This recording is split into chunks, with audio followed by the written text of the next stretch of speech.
Hello दोस्तों, welcome to your educational informational channel Sahitya Sagar. मेरा नाम है डॉक्टर अलका और मैं MPPSC high education guest faculty guest teacher यानी कि स्कूल कॉलेजेस से भी जो भी गेस्ट की परमानेंट वैकेंसीज निकलती हैं मध्य प्रदेश में स्पेशली, उनकी इन्फॉर्मेशन आपके साथ शेयर करती हूँ।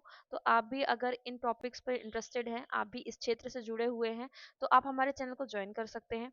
आज मैं आपको दो तीन चीज़ें बताने वाली हूँ। सबसे पहले तो आपको ये बताने वाली हूँ कि मध्य प्रदेश में जो एमपी हाई एजुकेशन के जरिए जो अतिथि विद्वानों की भर्ती होती है, उनके स्थायित्व की बात तो हमने आपको पहले बता दी थी कि नियमितीकरण की मांग हो रही है और उस पर विचार किया जा रहा है। कमेटी बैठी है जो हरियाणा मॉडल के आधार पर उनके लिए नियमितीकरण की एक योजना को कार्यान्वित कर रही है। दूसरी बात ये है कि जो आपके चॉइस फिलिंग वाले कैंडिडेट्स थे और जो न्यू रजिस्ट्रेशन वाले कैंडिडेट्स थे, वो परेशान हो रहे हैं इस बात को सुन करके कि अब उनका क्या होगा।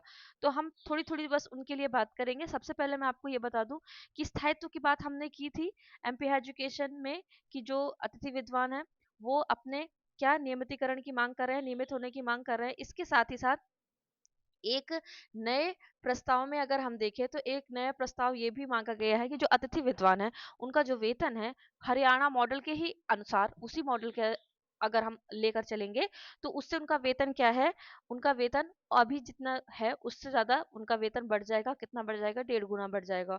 और ये कोई भी सरसरी बात नहीं है, ये ऑफिशियल न्यूज़पेपर में ये सारी चीजें आ रही है और कंटिन्यू 7 दिनों से लगातार बनी है। कभी किसी न्यूज़पेपर में, कभी किसी न्यूज़पेपर में। तो अगर कंटिन्यू कोई चीज आ रही है बनी बनाई, तो आप ये समझ लीजिए कि इस बात में कहीं ना कहीं 50% तो मान लीजिए कि सच्चाई होगी होगी। और अगर आप वेबसाइट्स में भी देखें तो बहुत सारे वेबसाइट्स में, और ऑफिशियल वेबसाइट है, ये भी कोई फ्रॉड वेबसाइट नहीं, ऑफिशियल वेबसाइट में भी ये हर जगह बताया जा रहा है कि जो उनकी नियमितीकरण होने वाला है और उनका जो वेतन है वो 1.5 गुना तक होने वाला है। ये उनके लिए अच्छी खबर है। लेकिन जो न्यू रजिस्ट्रेशन वाले हैं और चॉइस फिलिंग वाले कैंडिडेट हैं, मेरे पास मैसेज आए हैं, कई बच्चों के मैसेज आए हैं। तो उसके लिए आप ही जो कुछ कर सकते हैं सो कर सकते हैं। यानी कि आपको भोपाल जाना पड़ेगा, आपको अपना ज्ञापन देना पड़ेगा, आपको अपनी बात रखनी पड़ेगी।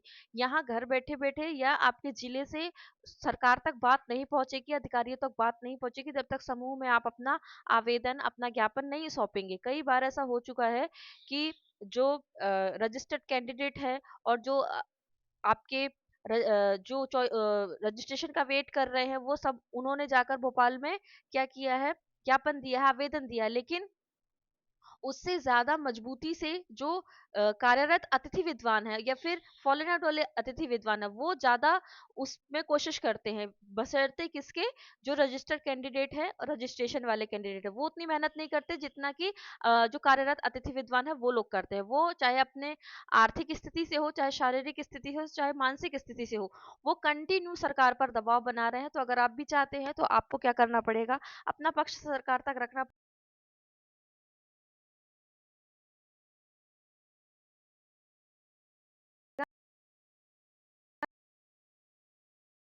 क्योंकि अतिथि जो कार्यरत अतिथि विद्वान है उन्हीं की मांग के आधार पर चॉइस फिलिंग आपकी रुक गई। और चॉइस फिलिंग रुकी तो उसके साथ क्या हुआ, आपका चॉइस फिलिंग रुकने के साथ साथ न्यू रजिस्ट्रेशन का भी जो एक रास्ता था वो भी बंद हो गया आपका। ठीक है।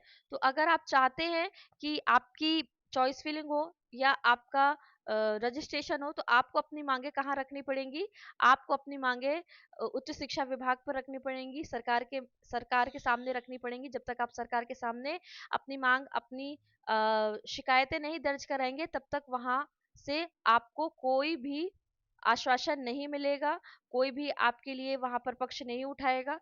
तो अगर आप है रजिस्टर्ड कैंडिडेट है, चॉइस फिलिंग का वेट कर रहे हैं या न्यू रजिस्ट्रेशन का वेट कर रहे हैं, तो आपको स्वयं ही अपना जो पक्ष है वो वहां पर रखना पड़ेगा।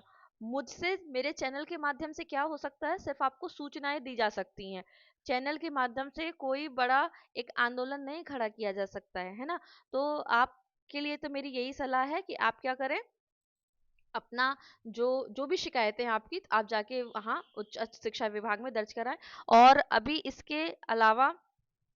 इसके अलावा अगर आप चाहते हैं, कल मैंने वैकेंसीज की लिस्ट बनाई थी और आपके लिए एक वीडियो बनाया था, और आज भी कुछ वैकेंसीज है। तो अगर आप वैकेंसीज में इंटरेस्टेड हैं तो आप ये फर्स्ट वाला वीडियो आप इसको देख लीजिएगा, अभी और 2-4 और वैकेंसी है मध्य प्रदेश की, आप उसको भी देख सकते हैं। और अगर मान लीजिए वीडियो नहीं आया तो आप ये पोस्ट है, पोस्ट पे चले जाइएगा, पोस्ट में मैं जो भी न्यूज़ होगी वो यहाँ पर पब्लिश कर दूंगी। ठीक है, तो मिलते हैं अगले वीडियो में, तब तक के लिए अपना ध्यान रखिए और खुश रहिए।